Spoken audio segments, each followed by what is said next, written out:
Welcome everyone, Costini here with a discussion about some of the very best Legendary Lord campaigns in Total War Warhammer 3. Before I go into the details, I do need to mention what I think makes for a great campaign in Warhammer 3. It is having a powerful lore, though not necessarily too powerful. You don't just want a campaign where you're steamrolling the entire map. So this is the reason I would never include a Wood Elf at the moment in any of these videos. Whereas before, until I really thought about it, I might have done so. So it is about having power, but not power of such a nature that you just end up annihilating everyone in your path on the campaign map with zero challenge, zero effort, zero thought put into it. And also, having campaign potential, not being limited by climate, not having a limited economy, not having issues and frustrations because of that. A good campaign is one where you have a balance between power potential on the campaign map, but also a level of challenge, such as it is in Warhammer 3, that does make for overall a great experience. So with that in mind, at number 5, I would have to say it is GRIMGOR Ironhide. Now, don't get me wrong, GRIMGOR is a really good Legendary Lord. He's always been a good Legendary Lord in Total War Warhammer, and I do appreciate how Creative Assembly has handled GRIMGOR over their years. He's my favorite greenskin character in both the lore and in the games. It is a shame how they handled Skarsnik, who is also one of my favorite greenskin characters, but that is a discussion for another time. So, what makes GRIMGOR great? Well, the Greenskins are a very good race. With DLC, without DLC, they have a good amount of unit options between Nasty Skulkers or Goblin Archers at Tier 1 or Tier 2 with Nasty Skulkers. Then later on, they go into Big Guns and Black Orcs. They also have a good hero selection overall that they can get fairly easily in their campaign, be it Shamans, Giant River Troll Hags, Black Orc Big Bosses, and to a far more limited extent, the Goblin Big Bosses. Their lore choices aren't necessarily great, to speak. If there is another Greenskin DLC, not that the Greenskin need it, there are other races that do need them more, but if there was ever another Greenskin DLC, I would certainly argue that they could use some changes with their generic lore choices. Their Legendary Lords are pretty solid. Their regular lore choices, they do leave something to be desired. Now, what makes GRIMGOR such a fantastic campaign to play? Well, look at his situation over here on the campaign map. He starts in Gash Kadrak. He's very close to Zarnagrun. So if you're competent enough, or if you're willing to cheese, you can take Zarnagrun and take a tier 4 settlement very early on in the campaign. Some people even have managed to take it at tier 5. There is a possibility that when you're occupying and looting a settlement, you can just take it at the same level as it was before, I think.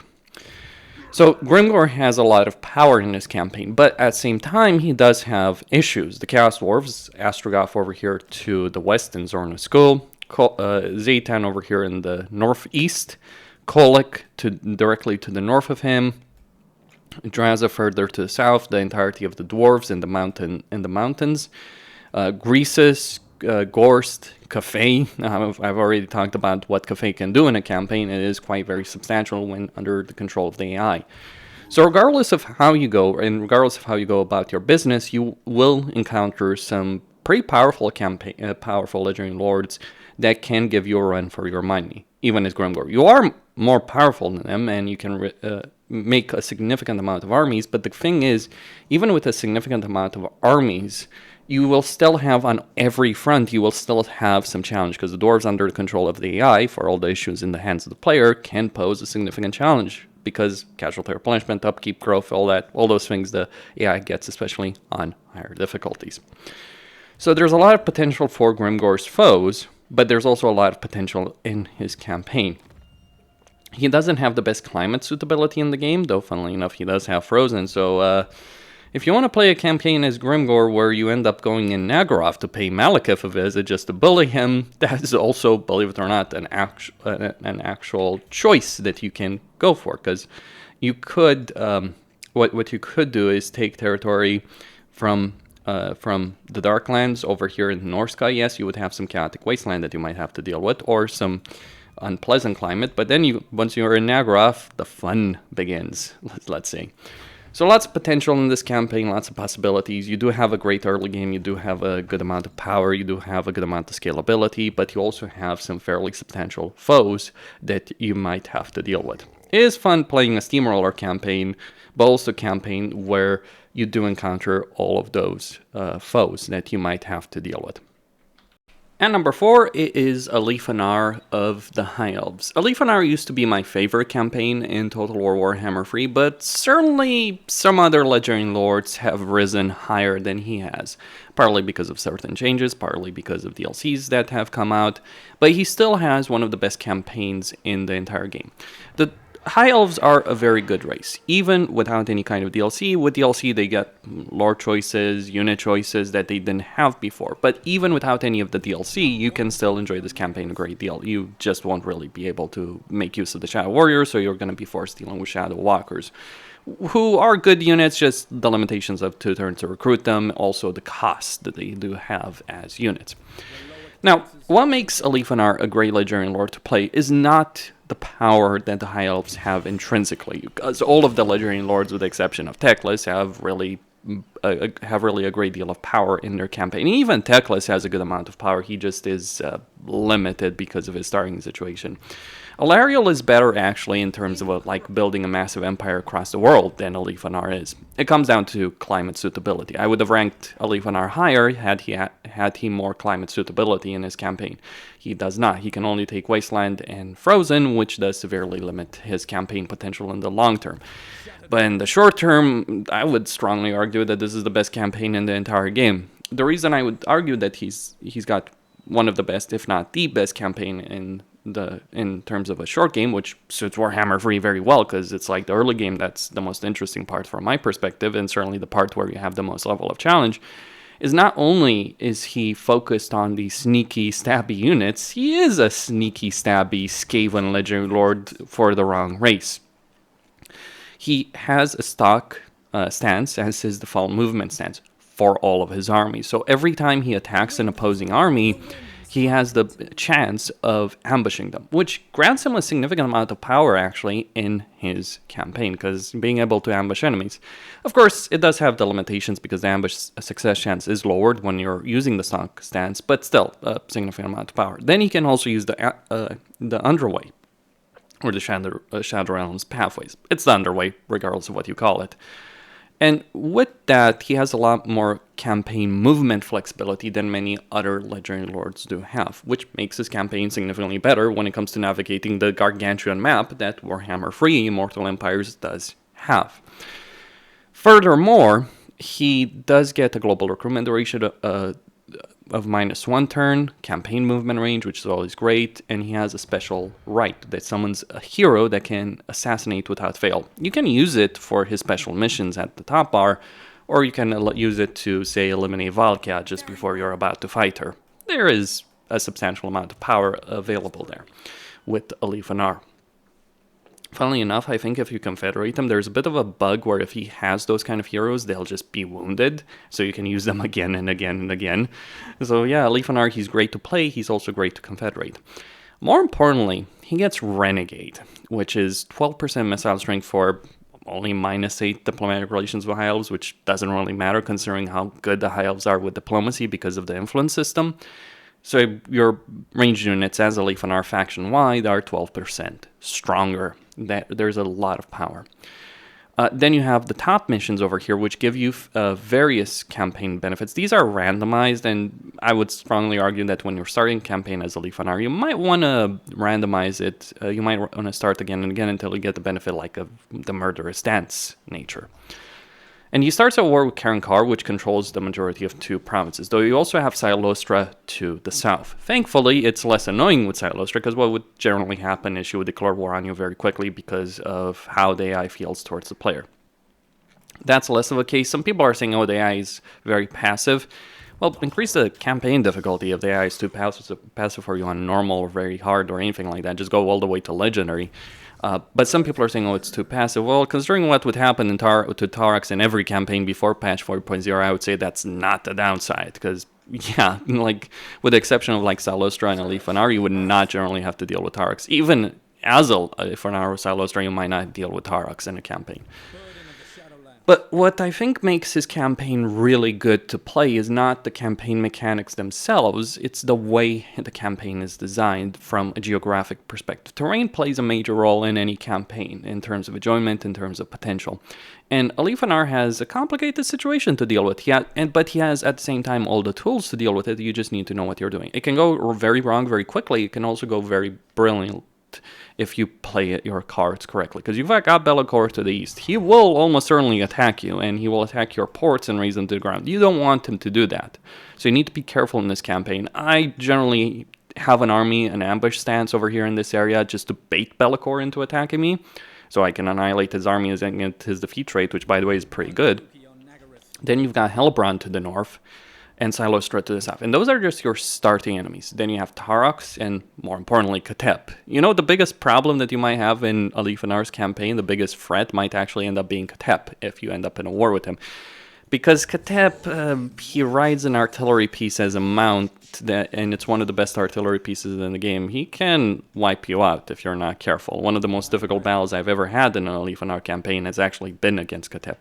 Then you've got Malekith, and later on, as let's say you cross over here or use the underway to get over here, and you deal with Malekith and Hellbrand, congrats, you just opened yourself up to both Valkia and Sigvald, both of which are really powerful legendary lords, and they're quite a menace to fight. So what's great about the campaign is the dynamic of the campaign pushes you to fight powerful legendary lords, but even when you fight them, even when you defeat them, you're encountering even more powerful legendary lords. And that's just the early game, like 20, 30, 40 turns. What happens after that? Sure, things do calm down after that, but not necessarily as much as you might think, because there's still Morathi to deal with in this campaign. There's still the Sisters of Twilight. I would strongly recommend wiping out the Sisters of Twilight. They make for poor allies, and they will give you a lot of money if you burn their tree to the ground.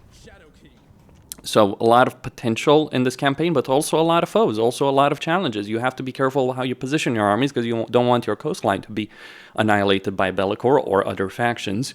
You have to be worried about encountering Valkia and Sigvald all of a sudden in this campaign. And even then, even once you've dealt with all that, there's still Malice Darkblade who might just come in and ruin your party, or all of Norsca coming in to ruin your party, because Norsca tends to unify as a major faction under the control of either Wulfric or Trog, and then they become a really big issue to deal with.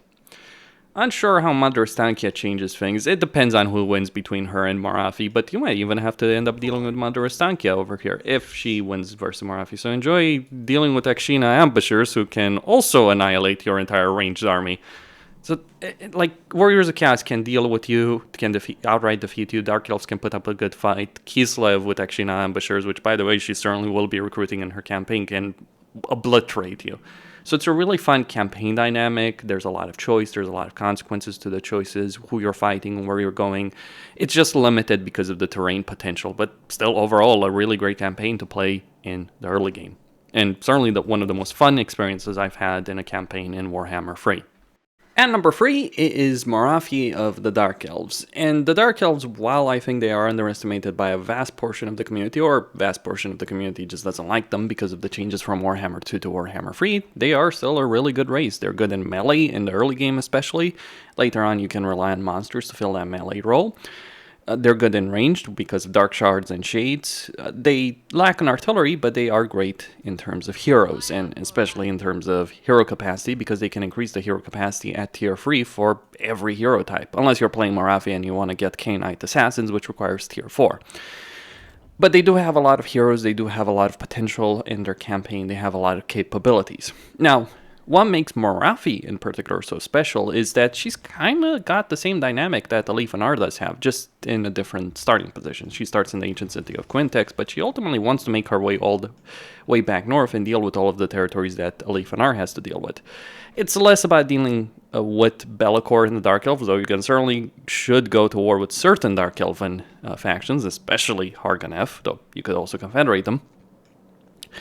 At the same time, though, as Morathi, you have the hanging sword above your head, which is Ulthuan, and the High Elves of Ulthuan coming down to annihilate you. Though in this particular case, it seems that the way that the AI RNG, specifically, the faction potential, seems to have favored Slaanesh a great deal. Though I confederate Nagaryth and sold it to Sinnelleos, so it's like, yeah, Nakar, you can thank me for that later, but still, between Alfarian, Tyrion, Alariel, you do have a significant threat on your head, and it's not like dealing with Alith Anar is a cakewalk either. And then there's, of course, potentially Katep, there's Valkia, there's Sigvald, so there's a lot of foes in this campaign, but you can absolutely walk over them if you play correctly. That's the crucial bit. You need to really take advantage of the benefits that the Dark Elves have as a race and Morathi's benefits.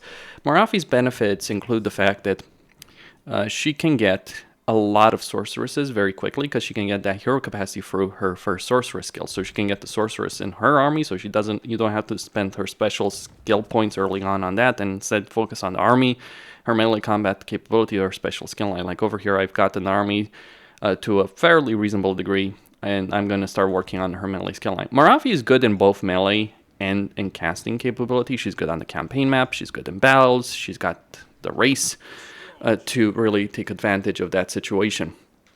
Black Arcs, in particular, and Black Arc Corsairs are a fairly substantial level of power that you do have access to in a campaign as her. So lots of power regardless, lots of hero power, lots of lore power.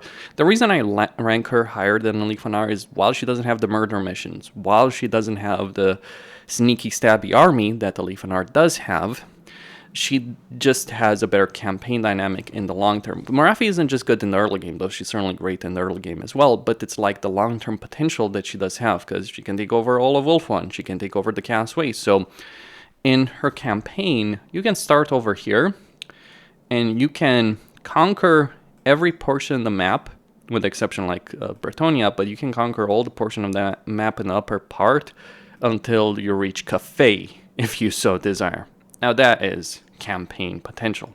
And you can also conquer Ulthuan without having to step foot in there if you just sneak up on Tyrion and take Lothern. That removes one of his main settlements, that makes his campaign dynamic much harder, and you can certainly hold Lothern against anything that Tyrion might throw against you. I've done that multiple times in Morathi's campaign. It is a very sneaky move, isn't it? But it is very possible. It's very possible to get a lot of allies. It's very possible to build a massive and grand empire as Morathi in a way few other factions can. It's partly because of climate, terrain, campaign dynamic, that really all of this works out for her in a way that it just doesn't for many, many other legendary lords in the game. And that's why I think Morathi is certainly a really good campaign to play. And number 2 is Drazoath the Ashen of the Cast Dwarves. I think the Cast Dwarves are one of the best races in the game and have been since they were released earlier this year. What I especially like about the Cast Dwarves is that they have a huge amount of power, but they do have to work for it. They have to deal with all these various resources. Their early game army of hobgoblins is certainly really good, but it won't stand up to any kind of real mid-game opponent or late-game opponent. So you actually have to build up a proper economy as the Cast Dwarves. Get those armaments, get those higher level units, get blunderbusses, Cast Dwarf warriors to contend with all of the major threats that you do have in a campaign. And make no mistake, you do have some fairly major threats in a campaign as Drazoath the Ashen. Your early game, you've got Emmerich and Tretch, and while you can certainly avoid a war with one of them, you won't be able to avoid a war with both of them. Emmerich in particular can become a major issue to deal with in the campaign. Later on, you have Gorst, you have Greases, potentially even Kugath, you have the dwarves over here to the west, all of which hate you, by the way, because of the aversion between Cast Dwarves and regular dwarves. And then, of course, you have GRIMGOR. It is a roll of the dice whether or not GRIMGOR will have a huge amount of faction potential, but even if he doesn't, even if that RNG doesn't suit him, he's still going to be a really powerful legendary lord to deal with.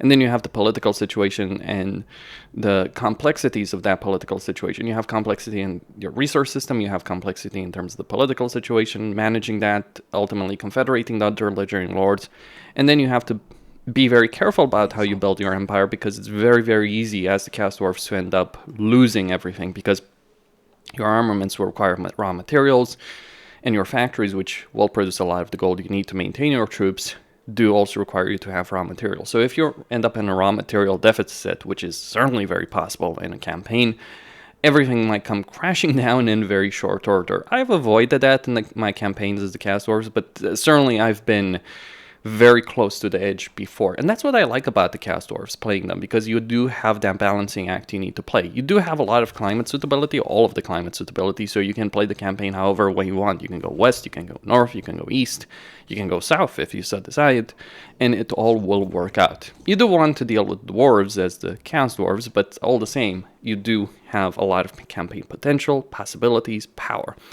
Now, Drazoath in particular ends up winning out of the Legendary Lords of the Chaos Dwarves because he just has a better economy. So I think what's brilliant about the Chaos Dwarves is their industrial capability, and Drazoath embraces that.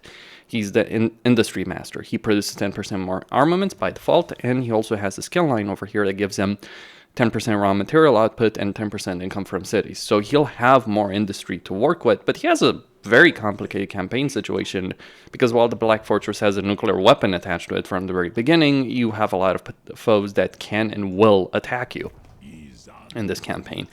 He's kind of been nerfed with patch 4.0 because Cafe and Caravans have been nerfed, but all the same, it was a bit ridiculous how much money he could make for Caravans. You still would want to raid Caravans for the labor, so it's not quite as crazy as it was before, but still very worth doing.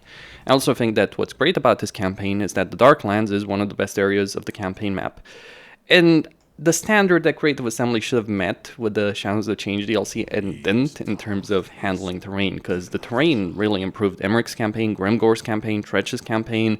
Hell, the terrain alone is actually one of the reasons Grimgor is on this list to begin with, as opposed to, say, something like Oxyatl. It's not just that, it's also the greenskins, of course, but terrain does factor in quite heavily in that. So you've got the great campaign dynamic where you're both strong but also vulnerable at the same time. You do have various things to deal with, various ways that this can go wrong. You could play it in a more passive way, but that is not a great idea in this campaign because GRIMGOR, and if not GRIMGOR, Cafe. Like, if you think that GRIMGOR is your biggest friend, the biggest threat is over here to the east in Xiaoming, who might just pummel everyone into submission in the entire campaign area and force you to deal with him. And he's quite capable of wiping you out if you're not careful, if you don't build up quickly enough. Or the dwarves can end up being very powerful, or the greenskins. Like, it's great to be hated by both greenskins and dwarves, both of which have legendary lords next to you, both of which have very powerful legendary lords next to you when under the control of the AI. It's like, everyone hates you, so you're going to war with everyone. Interesting campaign dynamic. Can go very wrong, can go very well in this campaign. Really fun to play this campaign, and even in Realms of Chaos, for all the issues that has, is a very well-designed campaign in Immortal Empires especially.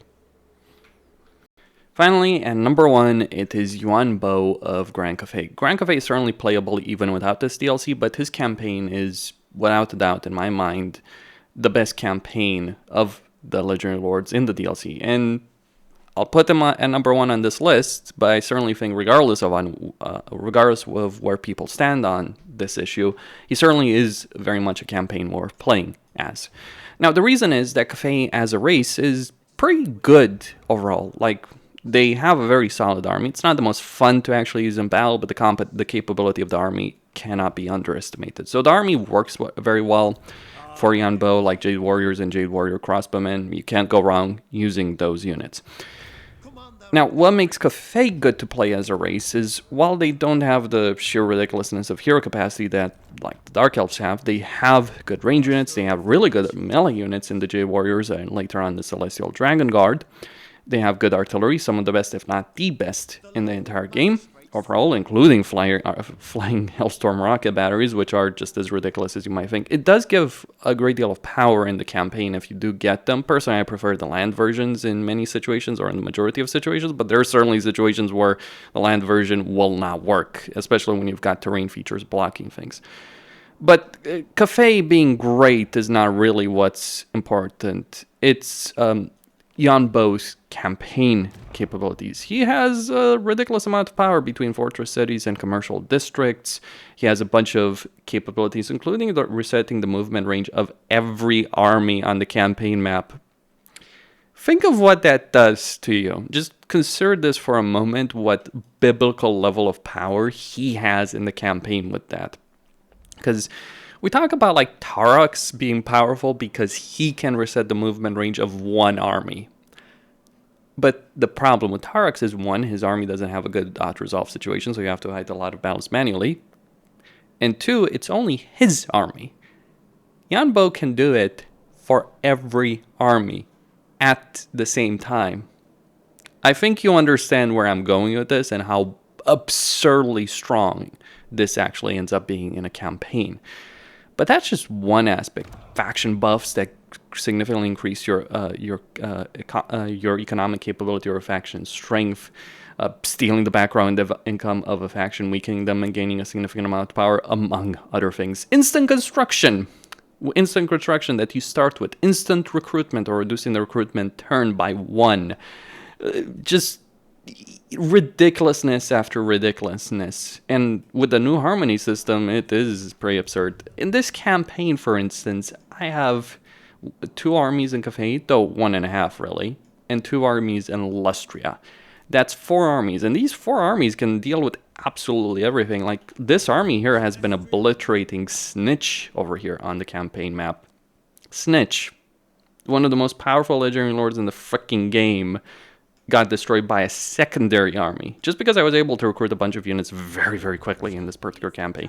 And while this army is limited, well, I gotta thank Village for giving me these free spawn of siege. Like, you gotta love Village screwing himself over. I'm at war with him, or I was, I think, in this campaign, and he just like, oh yeah, here, have some chaos spawn. So you mean that this army can also go toe-to-toe against all of the foes that I have to deal with? That is something. You end up with a ridiculous level of power over here. And here's the thing, he has a dual start. Now, Alfarian can have complications. As Yuan Bo, you may have a difficult fight with Mazdamundi, I certainly did in this campaign, or you can avoid it altogether. But what works about Yuan Bo is that you can have that difficult early game where, like, you're trying to deal with Snitch and Mazdamundi at the same time. And let me tell you, that while Mazdamundi is a joke of a legendary lord, Snitch is not, and having to deal with both of them at the time, manage your economy, balancing it out, dealing with the matters of state mechanic, try to make use of that in the best possible way. Yeah, there's quite a lot of interesting campaign quite a very interesting campaign dynamic that ultimately occurs because of what you have to deal with. Sure, you could choose the cheaper option in this campaign and just decide, okay, I'm going to go and just deal with Lustria, or you could just... I would not recommend doing that if you want to have the best campaign experience, because the really good campaign experience is trying to deal with both at the same time. That's what makes this campaign good. Over here I might have overextended myself, but it's just a bunch of Skaven slaves. How much of a threat they could be. Infamous last words, by the way, for everyone that has ever fought Skaven in their entire life. So you have a complicated affair to deal with in this campaign. It can either go brilliantly well, in which case great, or it can go really poorly. Because, like, while Mazdamundi is a joke, Morathi is not, and you might end up at war with her if you're not careful about what you're doing. So you have to manage 2 theaters of war. You have all the resources necessary to succeed in that, but you also gotta manage 2 theaters of war against some really powerful threats, at least on one of them for certain, and on the other potentially as well. And things can go really, really badly. Or they can go very, very well. And that's what I think elevates this campaign above all the others. Like, just the sheer campaign potential, the sheer level of threats, having to manage a lot more than others. You don't have the resource system of the Chaos Dwarves, and you're playing a traditional faction, but what they ended up doing with it is pretty damn brilliant from my perspective. Even if it was not necessarily the intent for Creative Assembly and could choose not to do it, I think the way it ended up actually playing, if you do use all the tools in your arsenal, is really good overall. So going for this dual start instead of just giving, I think it's Zhao. I never took the event where I just sell this. I think it's either the Jade Custodians or Zhao Ming that get Shang Wu if you sell it. Which you absolutely can, and have an overall easier campaign if you so desire. But, like, you want to maximize your potential, keep it. Win. Just win on 2 fronts and end up dealing with them. Or end up being annihilated by the Skaven over here who have 2 full stacks in the garrison. That is going to be an interesting dynamic to tackle.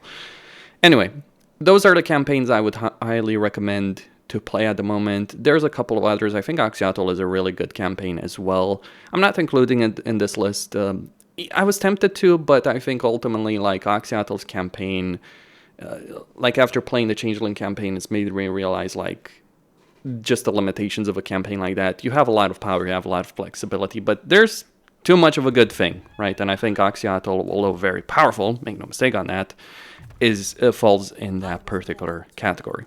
That's all I had to say. Costin here signing out. Don't forget to subscribe, like, and enable notifications, and stay tuned for more.